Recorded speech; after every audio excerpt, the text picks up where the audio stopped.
Micheletti. No, you don't. But you know what? How many times have you hosted a show on KFAN? You still don't know the phone numbers? No, hey, Brett, what's the phone number? He asks him. You've done this show for 10 years. More than that, since the fan got the rights. You should learn the phone numbers. I should learn the phone numbers. And the other thing I do with Brett every time that I didn't do this time, which is actually making me nervous, is I usually always ask him the break times. And oh my God, I didn't this time, but that's why I got you in here, Falness.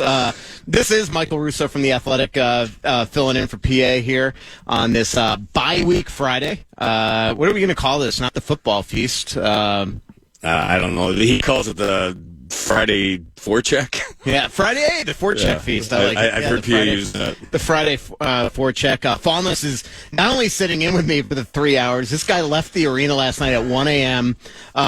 And then had to, because I'm high maintenance, practice is at noon, the show ends at noon. I said to Chad Abbott, if I'm going to fill in, I can't do it from the studio. I don't want to be late to practice. You know, you got to tweet out the lines, Falness. Yeah. And so Falness was nice enough to not only, we could have done this at the arena, but he actually set up his Tria studio here. You also could have done it from St. Louis Park, and I could have been not involved at all, for the record.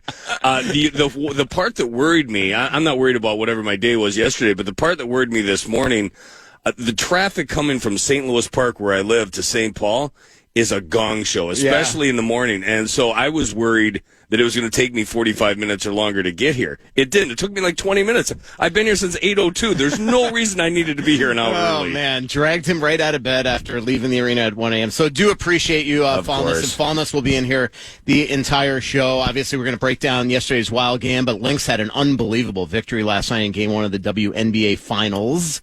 It's finals in basketball. It's final in hockey. Okay. So it's I don't get why it's technically finals. You guys are the ones that have to write it down. We just say it and it kind of goes into the ether. So we'll talk about that with Dave Mizutani from the Pioneer Press coming up later on. We'll talk about his Vikings. That's his day job, and the Wolves as well. But he's obviously a basketball fanatic, so we're going to talk to him about the Lynx and the Wolves. Elliotte Friedman from Sportsnet, the great insider out there. He'll be coming on in about. He's one of my favorites. Yeah, he's coming on at 35 minutes from now. Dan Hayes from The Athletic, our baseball writer. We're going to talk about a little poll ads with him in the second hour of the show. And really cool, Aaron Sickman, the crack PR guy for the Wild since day one of this organization, is going to bring up Matt Boldy from downstairs, who was the star last night's opening night victory, and also Chris Kelleher, who has been with the Wild. He's one of the longest employees with the Wild. He's worked for every single GM in Wild history, but this is his first year elevated to assistant GM role under Bill Guerin, and a huge part of the USA Hockey. I believe he's director of player personnel, and they actually have a call right this second, 9 a.m. to start talking about the what are we calling this? The face-off here, the first four nations face-off here. Yeah, something like that. I better learn that because I'm covering it. Yeah. So four nations face-off. That's going to be in Montreal and Boston in February. Then the 26 Olympics. They're actually having a call right now to begin talking. You know who might be elevated on that sheet after last night on the depth chart? Zach Werenski. Oh, yeah. Oh, my God, was he good last night. He was good. I was very impressed with Columbus last night, Falness, but obviously 3-2 win by the Wild. Wild didn't play their best, as Matt Zuccarello said in the post-game show. Really the first 15 minutes of the first, very ho-hum as they were getting used to a team playing for real and a very big Columbus team. Columbus's roster, they didn't have one player other than Kevin LeBanc, who they picked up the other day when they lost Boone Jenner, that is 6 foot or fewer. If you're right. If you're not familiar, the Wild are very 6 foot or fewer. they're out their lineup, and I think they had trouble with the size differential, their reach, things like that early on. We're having trouble, I think, both middle of the ice, areas. But then, obviously picked up their play in the last 5 minutes of the first period. Second period wasn't their best. Wound up getting a late goal by Eriksson Ek to take a 2-1 lead into the third, and then wind up winning 3-2. Got a little hairy there at the end, but the first player I want to talk to you about, Falness, was Gustafsson, because he gives up that goal with 2:54 left on the power play. You're like, all right, this is going to be a really touchy end to this game, but man, was he calm and made a huge save on Fantilli, swallowed that last shot, and then obviously backstops them to a win. 15 seconds left to go in regulation. Philip Gustafsson was the difference in that hockey game, and Brock Faber, I think, had a big block in that sequence as well. He was huge because you're right. The Wild, outside of that second line, didn't have their best stuff. But that's why goaltending is so important, especially in this league, and especially with this team. We saw what a difference maker it could be last year. They weren't very good last year, and if they can get Philip Gustafsson like this the rest of the year, boy, they'd be in really good shape. That would give them a chance to figure out what to do with Jesper Wallstedt, who's obviously the future of this team between the pipes. But that was a great first step for Philip Gustafsson. It's stupid to say game one of an 82-game season is a must-win, but we know what the rest of this month looks like, and we know how they started last year. It wasn't pretty, but it was a win, and now they have something to build on, and now you take care of the Kraken on Saturday night and see where it goes. Yeah, and Kraken are actually practicing this afternoon here at Traer Rink. The Wild will be on at noon, Kraken at 1:30. Kraken haven't played in a while since blowing that. They looked unbelievable against the Blues in the first half of that game. They make it 3-0. Goal is immediately overturned because they were offside. They didn't even have to go to review. It was seen live that the puck came out. But during that sequence, Yanni Gourde, who's a shift disturber, all of a sudden decides to get it into like the entire Blues bench, and it like woke the Blues up, and then it was like they took over and stormed back and won 4-2, and then they did. By the way, the Blues did that again late last night. I was going to say, I sat and I watched that game. The Blues, I think, have probably played a combined 3 periods of hockey over the first 2 games. They completely looked dormant against the Kraken. They rallied for the victory, and then last night, Macklin Celebrini scores his first goal of the season. The San Jose Sharks are running high, and then all the Blues do continue to rally. I don't believe in the St. Louis Blues in the Central Division race. I really don't. But man, they've had a couple of stirring comebacks. Good. You know who scored his first goal of the season last night for the Blues? His first career goal for the Blues. He's getting paid by 3 franchises. Did he score last night? Ryan Suter, really nice goal. Stepped in, basically a wicked shot from the slot. So Brett Blakemore's guy, Ryan Suter, scores. So Kraken here, then as you mentioned, then 7-game road trip, and to finish the last thought on Gustafsson, he was so professional after the game and mature in the fact that like he reminded us, I had a 41 save shutout in game 1 last year against the defending the reigning Stanley Cup champions Florida Panthers, and then he's like, and then we weren't good in game 2, and we weren't good in game 3, and we weren't good in game 4, and so his point is this means nothing. They got to win game 2 and then go on the road, and then that is going to be a tough trip. Starts in Winnipeg, St. Louis, then Florida, Tampa, Philadelphia, Columbus. We go to Columbus first, then Florida, Tampa, Philadelphia, and Pittsburgh. Long trip too. They got off days between almost every game except Winnipeg, except the Seattle game in Winnipeg. So it'll be interesting. Let's talk about the second line last night. A lot of talk coming into the season, including from me on my podcast, of Johansson getting that second line spot. The reality is that after the season last year, they met with Johansson. They talked about expectations. John Hines made it very, very clear that they want him essentially being harder on pucks, battle more against the wall, and they felt his last 2 preseasons were exceptional. And he was really good. Obviously scored a great goal in Chicago in the finale as well. And then last night just picked off right where he left off. Slow start at the beginning, a couple swings and misses, but assists on Matt Boldy's first goal right through an Eriksson Ek screen. Has the unbelievable play, Karlstad to Karlstad connection, Johansson to Eriksson Ek. And then obviously, they go on from there. But that second line with Boldy, Eriksson Ek, and Johansson, sensational last night. You can tell it's put up or shut up for Johansson. There's guys knocking on his door. One of them's Liam Ogren. And if he doesn't produce, he's going to be out. He's going to be, at the very least, demoted in the lineup, and who knows, could be on the outside looking in. And it's incumbent upon him to continue to build upon this. That second line was electric. The way they were passing the puck, at times overpassing a little bit, especially on that power play, which they ended up scoring on. But there was a couple of chances that were passed up there by all 3 of the guys on that line. But regardless, just a wonderful debut for them. They might have been the only line going, but last night they were going hard. And Johansson looked fantastic. Boldy hadn't played a game since April, looked outstanding. A little rusty in that first period, but he got his legs underneath him, and he's going to be a game changer. Did I hear you predicted 40 and 40 for him? Yeah, I just think that I've bought into the hype that John Hines has been selling. Yeah. I think sometimes Bill Guerin, he went on Spittin' Chicklets. It might have been he called it 50 and 50 at some point in his career. I don't think he predicted this year. But John Hines, I've gotten to spend a lot of time with John Hines in training camp and talking to him before the season. And just even talking to him when the cameras are off and the recorders are in our pocket and all that stuff. and he just oozes about this guy, and it's for good reason, right? Yeah. I mean, after John Hines got here last year, if everybody remembers, Matt Boldy had 1 goal in 12 games under Dean Evison. All of a sudden, he scores on that breakaway goal in the third period. It was like the 5th goal of the game against the Blues. But it broke the seal for him. Yep. And then he was 28 goals the rest of the way, a point a game the rest of the way. But then John Hines coaches him in the World Championship, and he leads the tournament scoring with 14 points. And so John just believes so highly in this guy. And look, we've all seen it throughout our lives. There are some players that just there's something that happens with a player that just they love playing for a coach. And I talked to Matt Boldy about this coincidentally 2 days ago, and he basically said that what he loves, and this was no shot at Dean or anybody else, but what he loves is that he allows him to conform to the system, but then allows him to play with his instincts and his creativity and be the guy that he feels he can be. And they've just so far had this great relationship. And, there's all this hype coming in. He hasn't played a preseason game, and then he gets a goal and 2 assists, factors in on every one of Wild's goals last night.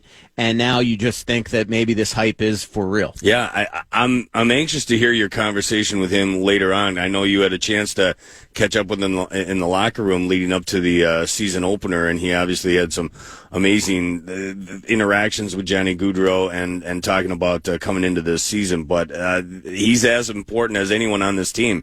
You got to get the goaltending, you got to get the special teams. You need Kirill Kaprizov to be the number 97 that he is, but you also need Matt Boldy to be a difference maker on this team, and last night he was. That entire line was, and it was definitely fun to watch. The third line was not very good. The first line, I think they were trying to do too much. I think they'll be fine. Obviously scored the big power play goal late where Eriksson Ek and Zuccarello just hounding the puck, tired as the heck.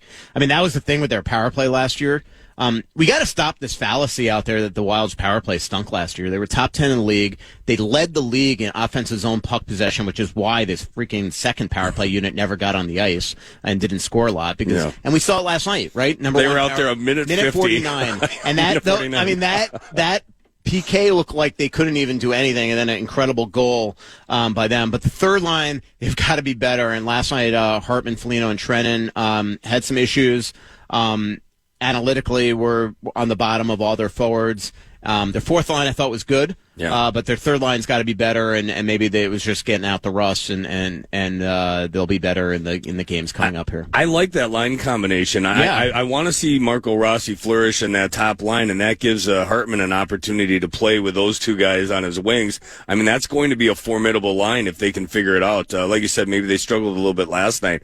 When we talk about Hartman in between Foligno and Trennan, that has the opportunity to bring back the echoes of the Greenway, Hartman, Foligno line from not that long ago. So it'd be good to see them get some traction, and hopefully that was just a bump in the road last night. And it's nice to see these guys healthy, though, to see a healthy Matt Boldy, to see a healthy Marcus Foligno, Jonas Brodin out there actually hitting guys as well. That's not his brand of hockey, but he was playing a physical brand last night, probably because he was forced to.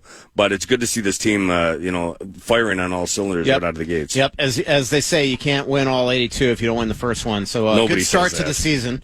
Good start to the season for the Wild. Seattle in next. When we come back, I want to talk to you a little bit about Kaprizov's future. If you want to call the show, you can call it 1-800-320-5326, or you can text us at 64686. Elliotte Friedman still to come. I promise you we're going to talk Lynx, Vikings, Twins, and Wolves as well later in the show. Chris Kelleher still to come. Matt Boldy still to come. And Dan Hayes from The Athletic. This is Michael Russo from The Athletic in studio in Kevin Falness's just make yourself at home. Yeah, just relax. This is technically like your third studio. You got your home studio. You got your XL Energy Center. It's really not my fault. If the team would just pick one spot and be there, but yeah, I've been very lucky. I've got great places to go. So. How many candles are in there? Don't worry about it. No candles. Actually, candles. I kind of wish that we had a candle in here. Wow. All right, we'll be back, Brett, on the Fan. Well, before we go, the Fan and Two Men in a Jug Truck want to give you a shot to put $1,000 in your hand at the National Cash Contest. Head to KFAN.com, enter the keyword grand for this hour. The keyword is grand. KFAN.com, keyword The Fan.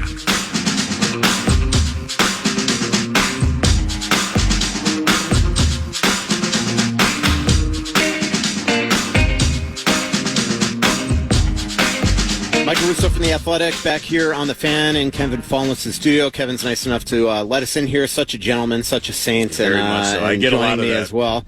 Elliotte Friedman still to come. If you want to call the show, 1-800-320-5326. My only royal flush in history in a live game was at Kevin Falness' house, my first or second year in Minnesota. And the reason why I bring this up is I know you're a big poker guy as much as I am. Yeah. Phil Kessel joining the World Poker Tour Global as an ambassador, changing careers. I've got a phone interview arranged with him coming up here in the coming days. Do a big story on it in The Athletic. Good. He's been I believe he's been in the World Series of Poker. I mean, it's legendary the number of late nights he had while playing with the Penguins at the local casino down there playing poker. Yeah. Pretty cool. That I had no idea.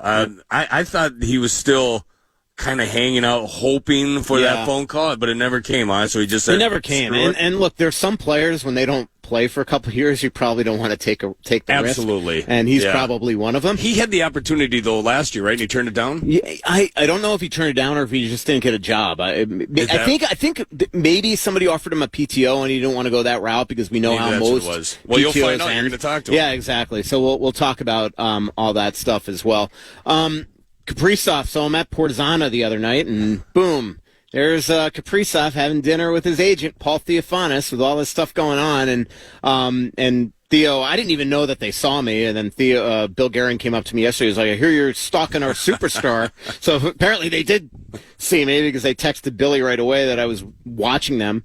But the one thing I did learn yesterday that I think is a really good sign is that, look, it's not, Theophanous didn't fly here to meet with the Wild. I mean, they can't even sign him until next July 1. But Theophanous did come into their offices 2 days ago.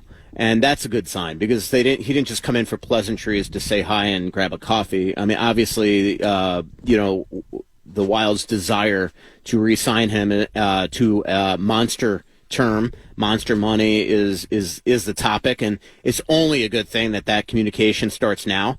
And the Wild are going to throw him the bag of money. Yeah. I mean, we're talking starting with 13, I guess, on an 8-year deal, as Craig Leopold told us in his suite last week, or on October 1st at that preseason game, that the Wild are offering more money and more term than anybody. That's because they can, because of the 8th year, and they don't want to lose them. They have this plan to bring a Stanley Cup here. They say in 4 years, and that plan goes off the rails if Kirill Kaprizov leaves in 2. There's not that many players on earth like Kirill Kaprizov, and that's not just speaking it from a homer with wild eyes. I mean, there's very few guys that can play to his level in the game today on the face of this earth, and that's just a flat-out fact. He's easily one of the top 10 players in the league.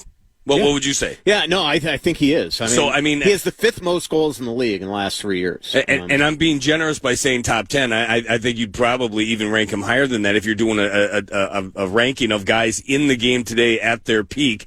Right now, who you'd start his franchise around, I'd have to think he'd be right up at the top.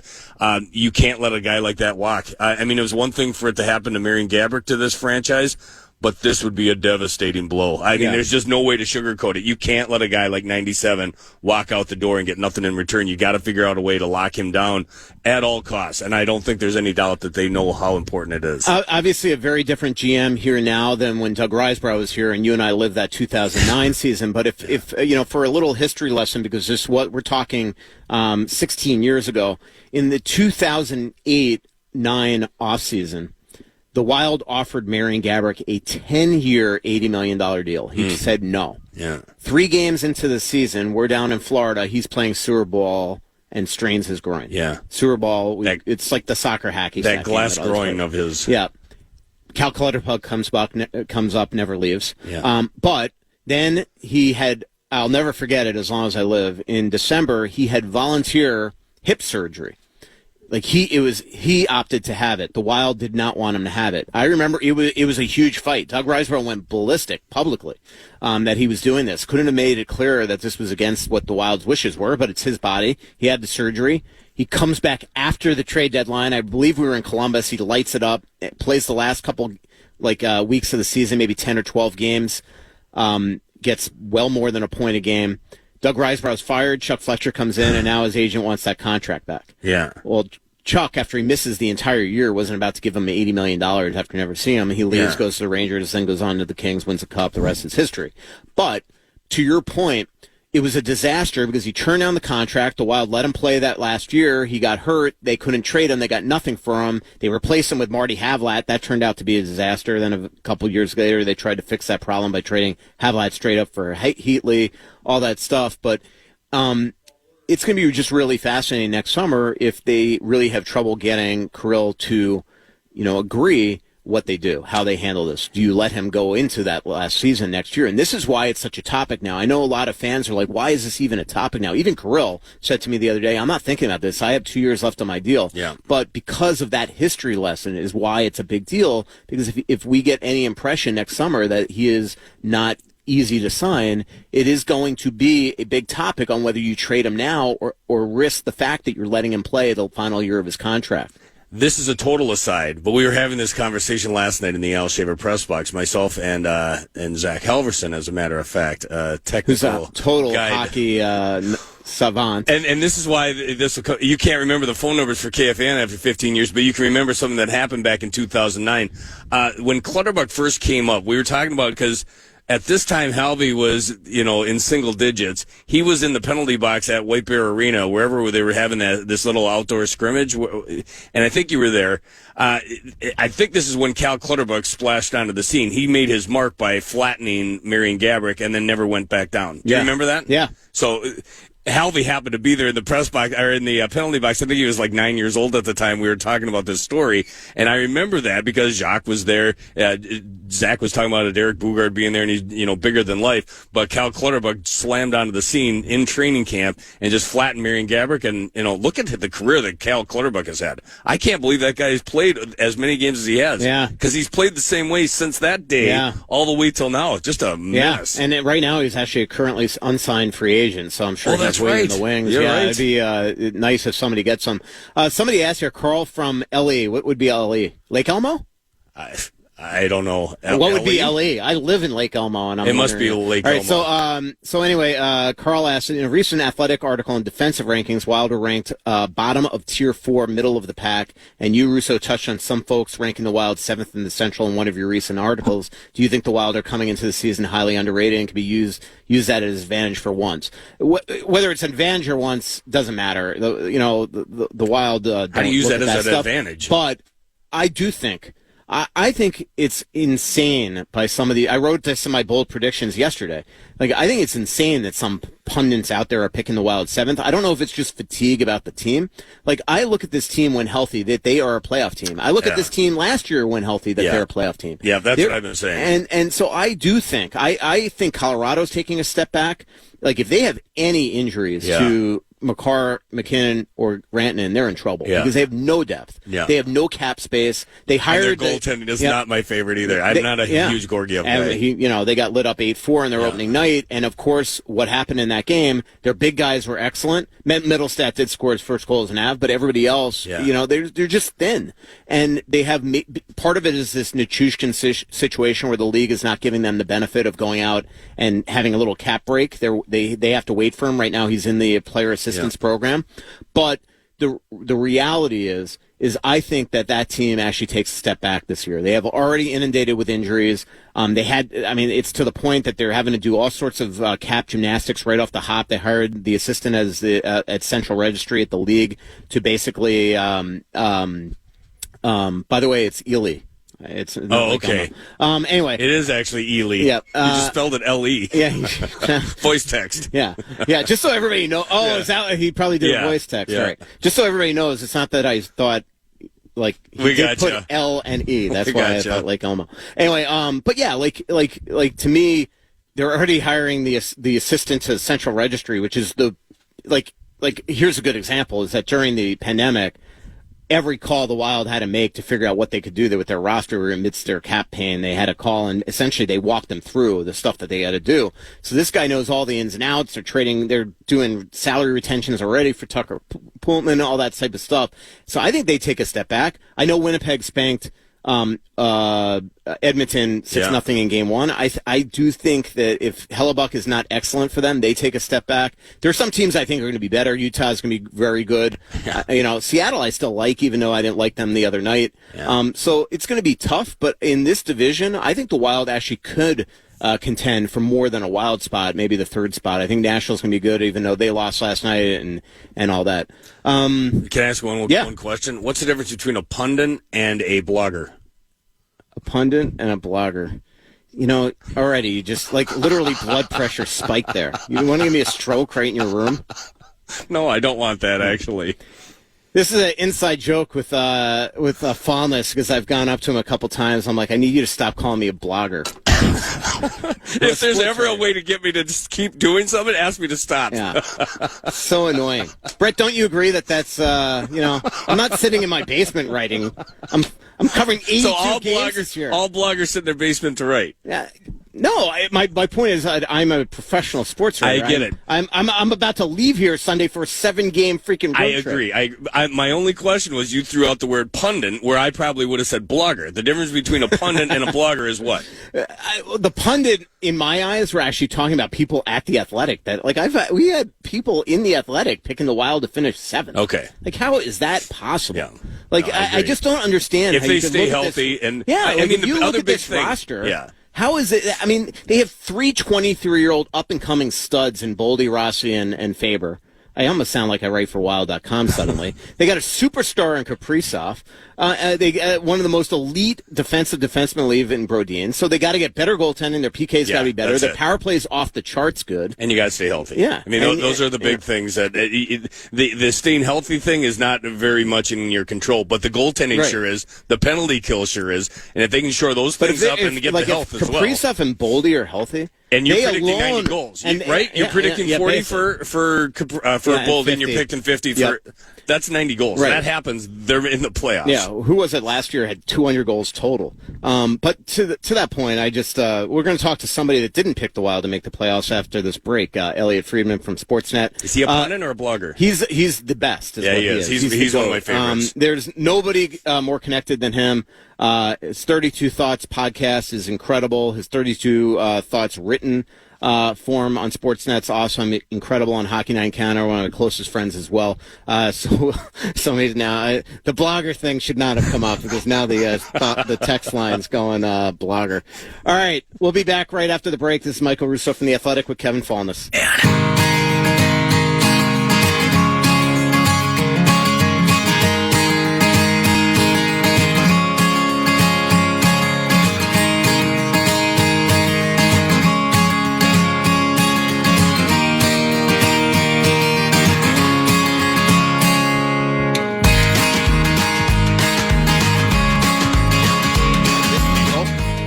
Jingle. I don't know. This iHeart.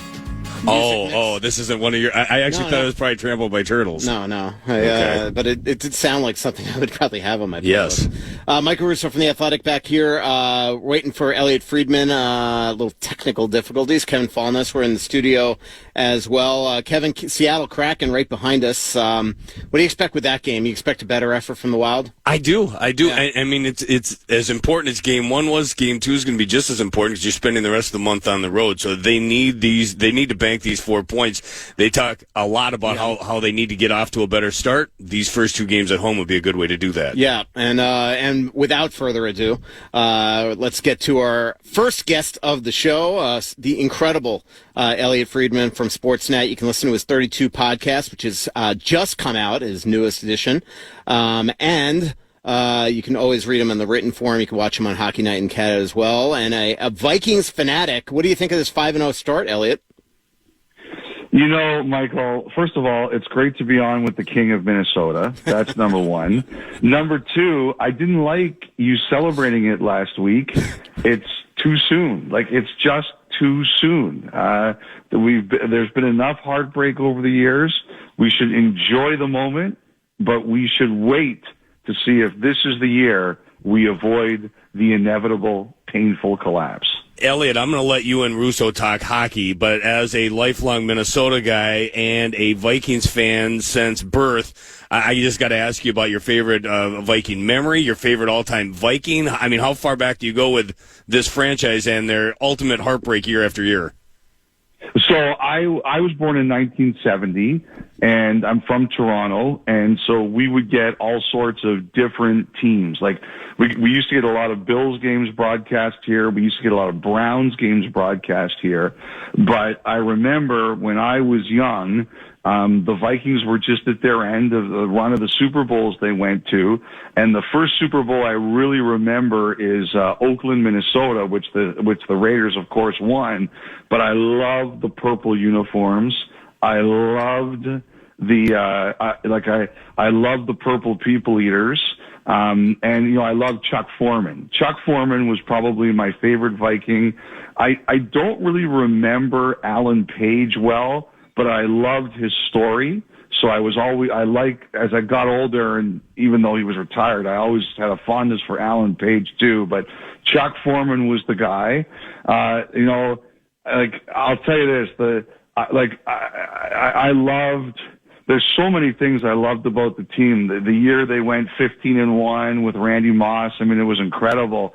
But the one I always remember was, I used to have a brother-in-law who was a huge Giants fan. And when he got married to my sister, the first time we ever watched football together was that NFC Championship where the Vikings lost like 41-0. Yeah, we call it 41 donuts. So whenever Mike or a Vikings fan comes up with, "Oh, we're great, this is the year," I always think of that game. So I'm trying to erase that pain. We got to get you in town to do the Gallahorn one day. That'd be awesome. I'd love to do that. That would be fantastic. We can get that set up. In fact, one of our guys, Robbie Rosenhaus, just came on and he's like, "You got to get Elliotte to come to Minnesota. We're going to hook him up with tickets, all that stuff." So they'd love to host you. Well, you know what? I'll say this: I'm always kind of waiting until they go back to the Super Bowl. That is when I want to do it. So that's my goal. Vikings go to Super Bowl, I go to that. And that's going to happen this year. Sorry, Elliotte, I had to do it. No worries. We're talking with Elliotte Friedman from Sportsnet, my cigar buddy on the road, everything. So let's talk about your latest column. And I thought you broke down the Shesterkin negotiations really terrifically. Not a shock at all that, at least whether it's true or not, that the reports out there is that they've turned down an $11 million deal. And what you broke down is that, one, you talk about what Panarin's contract is and how Shesterkin, I think we all think, is the Rangers' most important and best player. And the other thing that right now that's going on in the NHL is it's really not so much about what your actual top salary is going to be. The most important thing is what is your percentage of the cap. And the most a player can get is 20% of the cap. You point out that Panarin makes 14.29% of the current cap, and that would come out to $12.58 million. Is that what you're guessing is Rick Comoro's end game here? I do think that. I'm not sure the number is quite that high. I can't. By the way, I do think now, since I wrote that Kevin's numbers were bang on, that they were offered 8 times 11, and they turned it down. And like I said, and you said, he's their best player. Their best player makes just under $11.65 million a year, Panarin, and I think Shesterkin wants to be at least there. Like, I had one person said to me, this could end if they offer Shesterkin like $1 more than Panarin. Like he said he would be very curious if the Rangers did that. Now, the Rangers haven't gotten there yet, but I think at some point in time they're going to hit the realization they probably have to do this. What I do suspect, though, Michael, is that the initial ask was closer to that 12 and a half figure. I don't know where it stands right now, but I do believe it was there. And that at that 14.29%, which, by the way, is 5th highest in the NHL. The highest is McDavid, 15.72.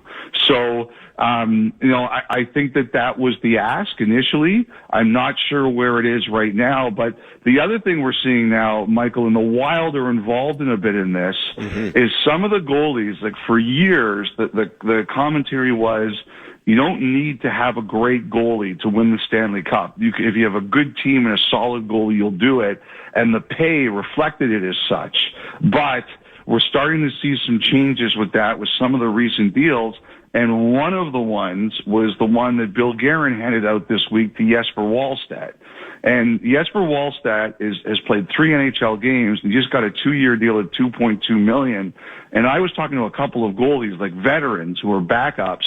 They were like, wow, like I wish that deal was available when I was young and starting out. There's no way that anyone would have offered that to me. So it's not only the guys at the top, and Shesterkin's going to reset this at the end of the day. He's going to be the highest paid goalie ever. But even the guys like lower down on the experience chain are signing deals that the backups are noticing. And it is really interesting with the Wallstedt contract is they essentially took Askarof's contract, who has also played 3 NHL games, gave him a little bump. Yep.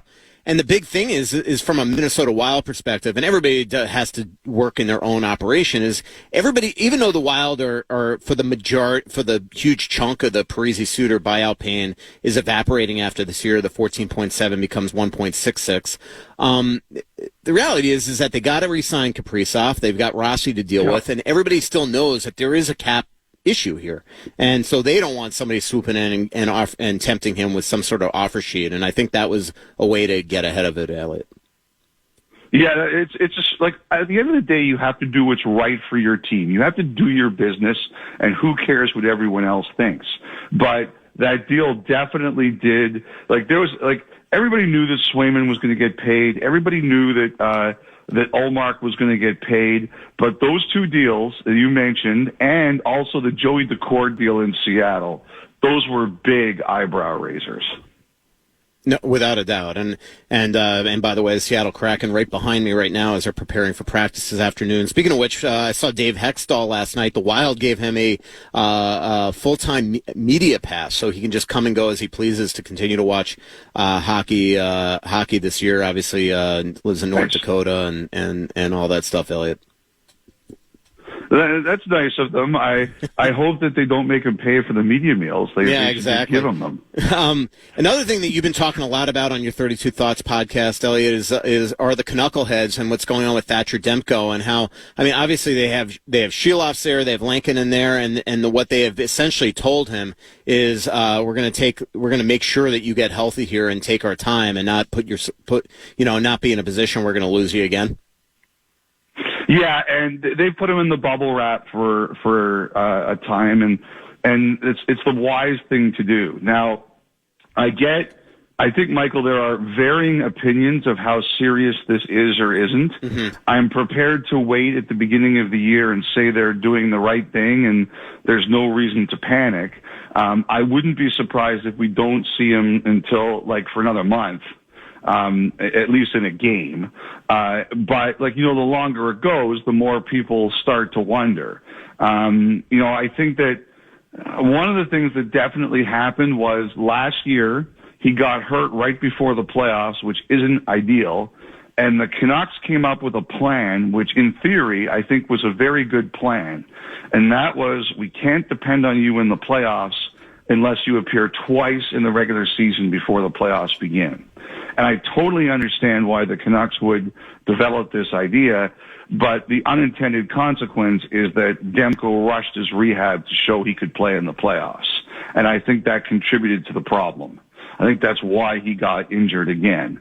So it just shows you that the road to hell has the best of intentions. Yep. And so I think they're just saying, you know what? We have a good enough team, even though we had a bad loss the other night. We should be good enough to handle this, and the long-term benefit is best for you and I if we do it this way. So we'll see, but honestly, Michael, I wouldn't be surprised if we don't see him till the middle of November. Yeah, it makes a lot of sense. Before we move on, I want to ask you a little bit about Kaprizov and the Wild. Yeah. Let's stick on the goaltending topic, Elliotte. How much panic right now is here in Toronto? I mean, we know that Justin Walls is a really young, excellent goalie. I think a lot of people believe in him and his future, and then right off the hop, a very injury-prone goaltender is sidelined. Yeah, I would say this. When it got out on Wednesday morning that he wasn't going to play the opener and he was going on injured reserve, I would say on a scale of 1 to 10, Michael, the panic meter hit 3,336. However, I don't think the Maple Leafs are that concerned about this. I think they view it as precautionary. And again, because as you mentioned, he's got a history of injuries, don't make this worse. Just get on top of it right away and don't get into a situation where it causes more of a problem. So it doesn't sound like they're that worried about it right now. They don't think it's that major, but because of his history, you just have to be smart. But I'll say this. The fans sure panicked. I got a lot of hate for that one, and I didn't even do anything. Yeah, it's your fault. You just broke the news as usual. We're talking about Elliotte Friedman from Sportsnet Hockey Night in Canada. You can listen to his 32 Thoughts podcast and his 32 Thoughts written form, which is always incredible and unique and original, unlike a lot of us people that just grab stuff. How about the Utah Hockey Club the other day? I mean, first of all, they're off to a 2-0 start. But their home opener just was tremendous. Beer sales. I'm just amazed, Elliotte, that this, that overnight, essentially, they were able to move this franchise from Arizona to Utah in a matter of months, set this thing up. It's only going to get better. Obviously, they got to do a lot of renovations to the arena because there's a lot of obstructed seats. They got to come up with a nickname, a logo, all that type of stuff. But it just seems like right now they are off to an unbelievable start. Well, I mean, they set a record for beer sales right away. The best text I got from someone, one of my buddies was like, I didn't even know you could drink in Utah. And I was just going to make the same joke, but I didn't want to go there. So we'll just make somebody else eat that. It was pretty funny. The thing I liked about it was apparently some of the NBA players who were there were saying that there was a much rowdier crowd for hockey. We need to get that for our basketball games. That's always a good sign, I think, when people are saying that. The one thing is that it's clear the Smith family, who owns the team, they were ready for a while. They had a plan. They knew if they got this team what they were going to do. And one of the things I heard, Michael, is that, sometimes when you build a house or you renovate a house, obviously the thing you're supposed to do is worry about the foundation first, and things like the furnishings, you worry about how pretty they are later. Well, I just heard, not only was the foundation strong, but when they were redoing the rooms and stuff like that, all the finishings, all the extras, they spared no expense. They were like, well, there's this we could do, or there's this we could do, which is a little more expensive. And they would say, a little more expensive, is it good? And they go, yeah. And they were like, do it. They were not, that was a team that was used to cutting corners everywhere. Yeah. What's the cheapest kind of paper we can buy? They aren't doing any of this stuff. Everything they're doing, they're all in. And it's very, very different. I'll tell you, too, that Gunther kid, they signed him to a big contract after 78 games. He's got 4 goals in 2 games and one of the best shots in the NHL. That looks like that's going to be a hell of a contract. Yeah, on my podcast the other day, I got into it with my podcast partner, who's like the Kyle Bukauskas. How do you pronounce Kyle's last name, by the way? You did it, Bukauskas. Okay, there we go. He's basically like Kyle with the hair, but just way, way older and much more obnoxious, Anthony LaPanta. And he and I got into it on Gunther because I think this guy is going to be such a star. I don't think he agrees with me, but in 3 years, when he is an absolute superstar, he'll say that he called it first, just like he did with Mikko Rantanen. By the way, I got to tell you, you did something yesterday I could see Anthony getting really mad at you about. Taking a picture from behind? Well, it's not that. I have... When Claude Julien was coaching the Bruins, whenever the camera showed my bald spot, he would text me and say, you got to get rid of that camera. Yeah. No, but what you did was you made fun of his promo reads, right? Yes. You said, how many takes does it take to do it? I have to tell you something. I know a lot of people in my business, Michael, if you mentioned it took them a lot of takes to do something, they would kill you. Especially him, and that's why I did it, because it was driving me crazy as I was writing. In the front row trying to write, and it's just next on Bally's. I'm like, all right, dude, just get it done. You're Mr. Perfect. Just get it done. Elliotte, I got to talk to you about the Wild and Kirill Kaprizov. I'm out to dinner the other night, and walk into a restaurant, and there Paul Theophanis is with Kirill Kaprizov. And I found out they actually that Paul stopped in on the Wild's offices that day and at least began chatting about what we all know it's going to be about. And obviously the Wild have a lot of time to get this done, but this is the Wild have a plan to what they believe will get them to a Stanley Cup over the next 4 years, but that plan goes off the rails if Kirill leaves. And so, what are you hearing? What do you expect when it comes to Kirill Kaprizov? Because the Wild are clearly going to offer him an 8-year deal at major money. Yes, and first of all, I read your story the other day. It was a good story, and I do think that the key is, and I was talking about this with someone the other day, and they said. Obviously the number one thing, as you said, is wins. But the other thing that he really believes is going to be key is, does Kaprizov believe, like, you need great players, but you need some of those great players to be young to make sure that your window is really long. And because you can't all go out and buy everyone, you have to have a foundation. And the thing that he believes is this is a massive year that to prove that, I know you guys already believe in Boldy, but Rossi, Ogren, Wallstedt, although I don't know how much he's going to play this year. It's pretty obvious you guys are making a commitment to him. That he thinks that is going to be a big thing for Kaprizov, is how good does he believe these young players are? Because they are going to be the foundation of the team. I do believe Craig Leopold says when he's going to offer them more money than anyone else. But at the end of the day, the word around is it's not going to matter if Kaprizov doesn't think the team can win. Yeah. So you've got to take a step this year. The other thing too is, Michael, and you know this better than me, is that one of the things that teams worry about, I don't even know if worry is the right phrase, but teams recognize with Russian players is they tend to like places like New York or LA or Florida. Those are big ones too. And I guess my question would be, and you can answer this better than I can, is how does he feel about Minnesota? Well, that is the thing.